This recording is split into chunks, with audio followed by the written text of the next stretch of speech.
हा,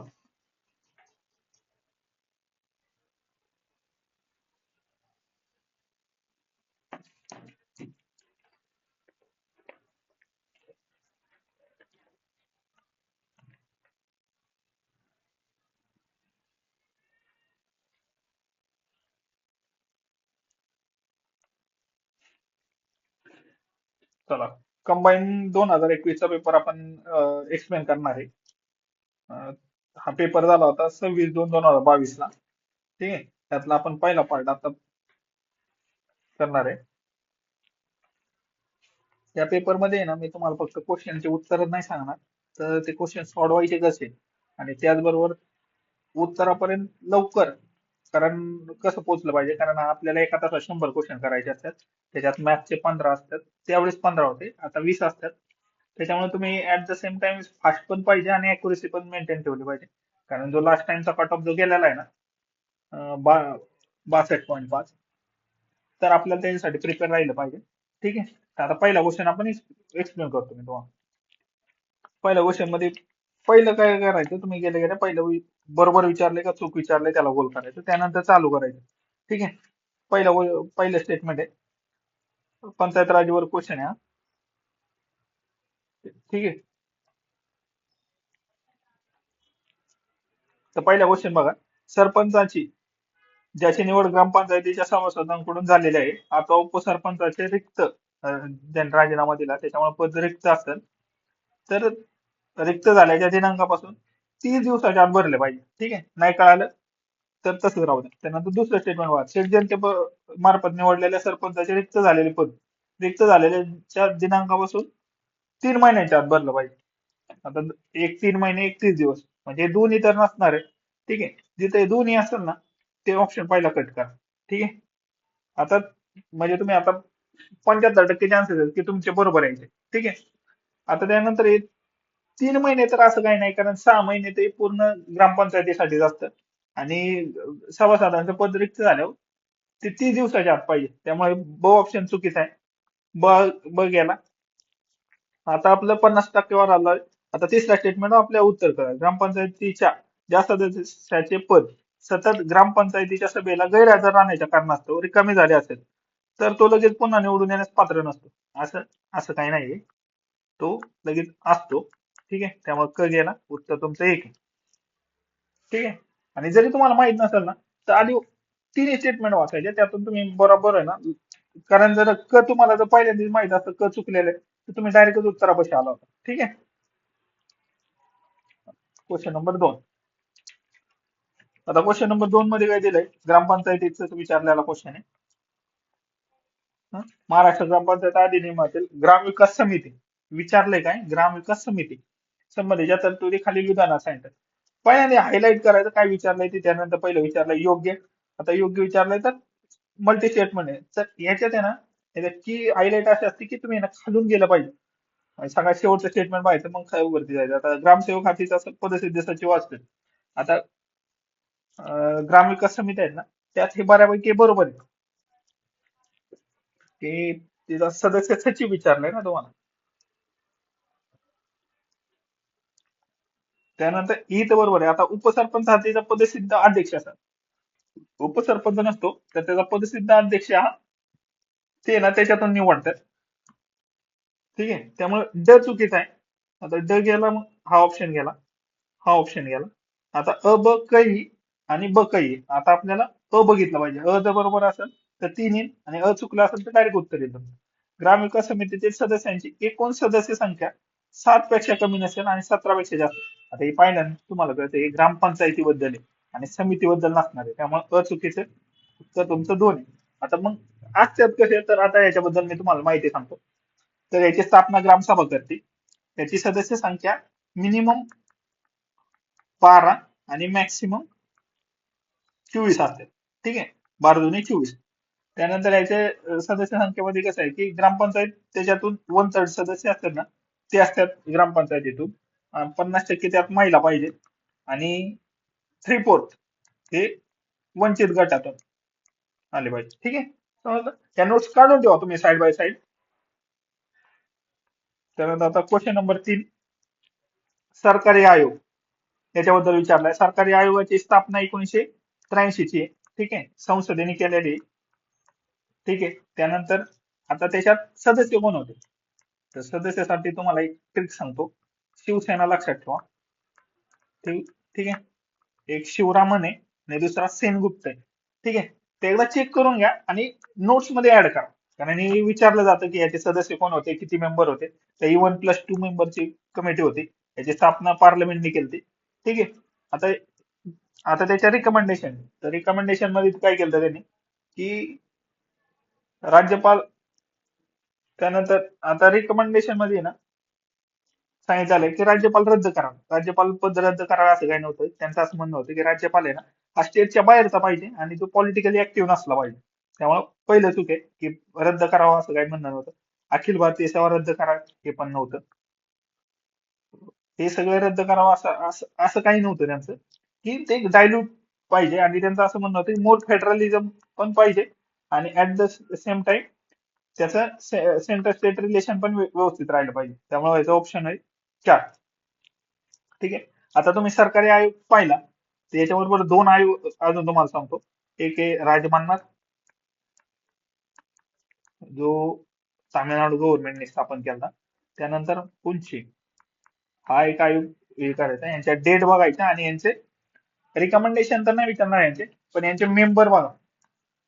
जसे मी इथं सांगितलं तुम्हाला हे 2 मेंबर, त्याप्रमाणे बाकीचे मेंबर. आणि या नोट्स आहेत ना एका जागेवर पाहिजे. की समजा तुम्ही हा पेपर करत असाल ना, या पेपरवरच लिहून ठेवा की तुम्ही ना, कारण तिथल्या तिथं तुमचे ना ब्रेन ऍक्टिव्ह होतो. ठीक आहे. आता क्वेश्चन नंबर 4. आता क्वेश्चन नंबर 4 मध्ये काय विचारलेलं आहे, ऍडव्होकेट जनरल महाधिवक्त्याबद्दल विचारलेलं आहे. तर पहिले याचा आर्टिकल तुम्हाला माहित पाहिजे. आर्टिकल 165. आता तुम्हाला इथं अटर्नी जनरलचं आर्टिकल तुम्ही मला कमेंट मध्ये सांगा. आणि सध्याचे अटर्नी जनरल कोण आहेत ते पण सांगितलं तर चांगलंच आहे. त्यानंतर पहिलं स्टेटमेंट काय, तो राज्याच्या मंत्री परिषदेची इच्छा असेपर्यंत आपल्या पदावर राहू शकतो. असं आहे का? नाही. कारण त्याची अपॉइंटमेंट कोण करतं, गव्हर्नर करतो. आणि जोपर्यंत गव्हर्नमेंट आहे तोपर्यंत तो राहतो. गव्हर्नमेंट बरखास्त झालं की तो राजीनामा देतो. त्यामुळे त्याची आपण ते इच्छा कोणाची असणार आहे, तर गव्हर्नरची. कारण गव्हर्नमेंटच गव्हर्नरच्या इच्छेपर्यंत असतं ना. ठीक आहे. तर पहिला ऑप्शन चूक, कारण विचारलं काय तुम्हाला बरोबर. त्याचे मानधन राज्य विधिमंडळाद्वारे निश्चित होतं का? नाही, गव्हर्नर करतो. तो राज्य शासनाच्या विरुद्ध असलेल्या खटल्यात खाजगी पक्षकारासाठी वकील म्हणून उभा राहू शकतो, असं काही नाहीये. तो राज्याच्या विरोधात राहू शकत नाही, कारण तो राज्याचा ऍडव्होकेट असतो. त्यामुळे हे पण उत्तर चुकलं. तर उत्तर 4. आता याची नियुक्ती मी तुम्हाला सांगितले राज्यपालाबरोबर राज्यपाल करतो. आणि तो पूर्ण वेळ वकील नसतो. तो बाकीचे पण कामं करू शकतो. ते सभागृहात हजर राहू शकतो, मत नोंदवू शकतो, पण तो वोट करू शकत नाही. वोट हे एक लक्षात ठेवा. पुढे क्वेश्चन हाच होऊ शकतो तयार याच्यात, त्याला वोटिंगचा राईट नसतो. ठीक आहे. तर क्वेश्चन नंबर 5. आता संसदीय पद्धतीमध्ये प्रशासन, इथं पार्लमेंटरी सिस्टम आणि प्रेसिडेन्शियल सिस्टम हा पार्ट दिलेला आहे, जी की आपल्याकडे आणि युएसए मध्ये प्रेसिडेन्शियल असते. आता संसदीय पद्धतीमध्ये प्रशासनावरील कायदेमंडळाचे नियंत्रण अध्यक्षीय पद्धतीपेक्षा भिन्न असते. तर बरोबर आहे, कारण पद्धती वेगळ्या आहेत तर त्यांचा कंट्रोल पण वेगळा असणार आहे.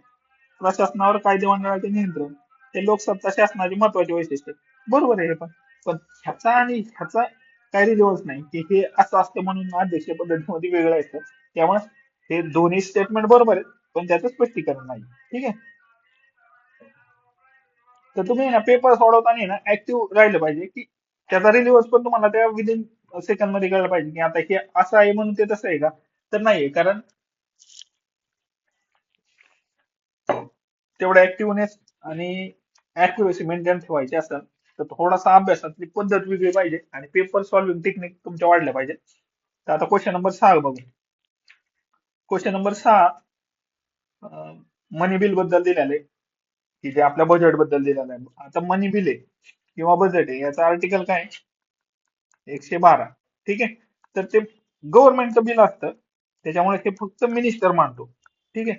तर आता स्टेटमेंट काय आहे, ते मंत्री किंवा खाजगी सदस्य मांडू शकतो. आता हे वावत जातो माणूस, जर व्यवस्थित पाहिलं नाही ना तर माणूस हे पण चला ओके करून, कारण बरेच सर लोक सांगत असतात की बरोबर घेऊन चला, हे बरोबर घेऊन चला वगैरे काय नाहीये. तुमचा ऍक्टिव्हनेस पाहिजे, तर जिथं चूक आहे तिथं चुकत, आणि त्यातल्या त्यात तुम्हाला क्वालिटीमध्ये ना तुम्ही जास्त कॉन्शियस पाहिजे. त्यामुळे पहिलं स्टेटमेंट चूक झालं, विचारलंय काय तुम्हाला आता खाली बरोबरची उत्तरं दिसतात.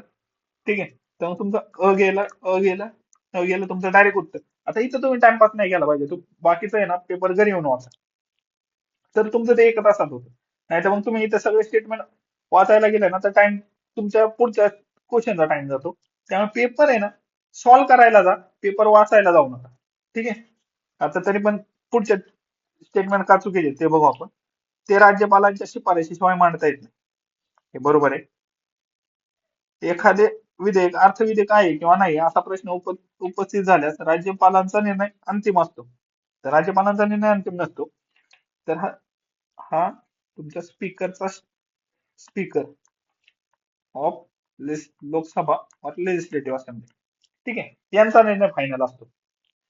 त्यानंतर जर दोन्ही सभागृहामध्ये अर्थविधेयकाबाबत पेच निर्माण झाल्यास राज्यपाल, विधानसभा आणि विधान परिषदेची संयुक्त बैठक. पहिली गोष्ट आहे ना, स्टेटमध्ये ना संयुक्त बैठक, जॉईंट मिटिंगचा कॉन्सेप्टच नाही. हा जॉईंट मिटिंगचा कॉन्सेप्ट आहे ना आर्टिकल 108 मध्ये दिलेला आहे, आणि जो फक्त सेंटरसाठी, ठीक आहे, आणि तो पण फक्त प्रायव्हेट बिल आणि फायनान्स बिल साठी. तर तो मनी बिल आणि कॉन्स्टिट्यूशन बिल साठी नाही. ठीक आहे, त्याच्यामुळे ड पण गेला, तर उत्तर बरोबर. ठीक आहे, तुम्हाला जर हे आवडत असेल आणि तुम्हाला जर अजून या प्रकारचं एक्सप्लेनेशन पाहिजे असेल तर तुम्ही ना तसं कमेंट करून सांगा की तुम्हाला कोणता पेपर, याच्यानंतर कोणता पेपर एक्सप्लेनेशन पाहिजे. ठीक आहे, जर तुम्हाला पाहिजे असेल तर दिलं ते एक्सप्लेन केलं जाईल. ठीक आहे.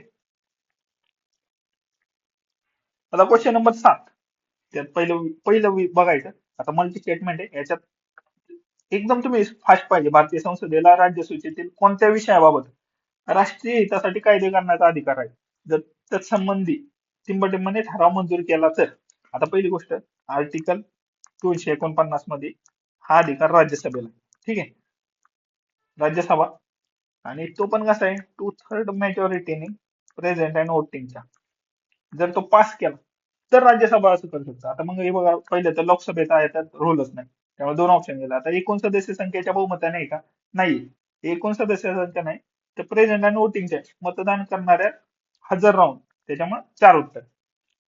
आणि आपल्या ना त्या पॉलिटीमध्ये एकाच ठिकाणी ना पूर्ण हाऊसचं आहे ना मत कन्सिडर केलं जातं. ते कोणासाठी आणि कशासाठी केलं जातं ते तुम्ही मला एक्सप्लेन कमेंट मध्ये सांगा. मी तुम्हाला त्याचं हे पण सांगतो, कोणासाठी ते सांगतो. हे प्रेसिडेंट साठी केलं जातं, पण कशासाठी केलं जातं ना ते तुम्ही कमेंट बॉक्स मध्ये सांगा. ठीक आहे. क्वेश्चन नंबर 8 आहे, महाराष्ट्राच्या संदर्भात खालील विधाने विचारात घ्या. विचारले काय, बरोबर विचारलेलं आहे. आता जिल्हा परिषदेची बैठक जेव्हा असेल, आवश्यक असेल तेव्हा भरवता येईल, परंतु मागील बैठक आणि पुढील बैठकींच्या तारखेत 1 महिन्यापेक्षा जास्त अंतर नसतं. आता 1 महिन्यापेक्षा आहे का, नाही, कारण का त्याच्या बैठकी किती झाल्या पाहिजेत, 4 बैठकी झाल्या पाहिजे. आणि त्याच्यातलं मिनिमम अंतर किती पाहिजे, सॉरी मॅक्झिमम अंतर आहे ना 3 मंथ दिले आहे. ठीक आहे, तर यांनी ना मॅक्झिमम विचारलं, मॅक्झिमम किती आहे, मॅक्झिमम 3 मंथ. ठीक आहे.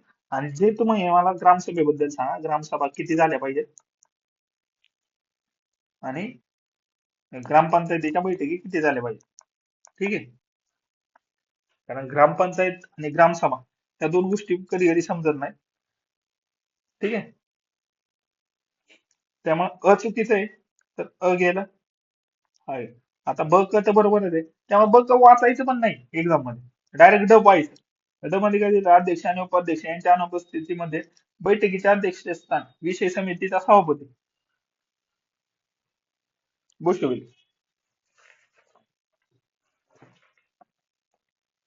ठीक आहे. आता विषय समितीचा हे बरोबर का, नाही.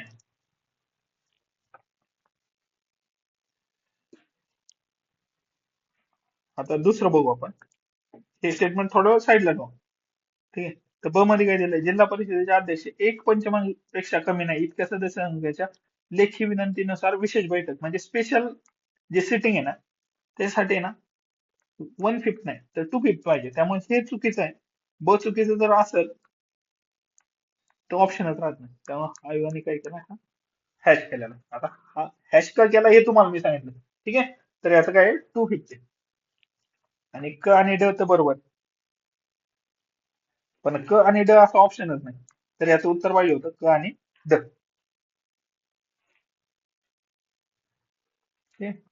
Question number 9.